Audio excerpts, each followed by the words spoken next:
sabihin kung di mo pa nakuha ang pagiging magaling? Di ba wala yan sa itsura?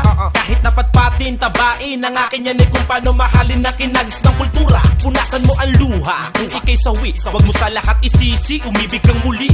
Matutong tanggapin ang bawat pagkakamali. Di maari na puro maliligayang sandali, pero ganun pa man, dapat ay lagi kang positibo, wag masyadong damdamin. Sayang ang ngiti mo, tumatatak ang husay pag sinabing Pilipino. Di ba ang madiskarte kumpara sa matalino? O di ba ang gulo, nakakabaliw na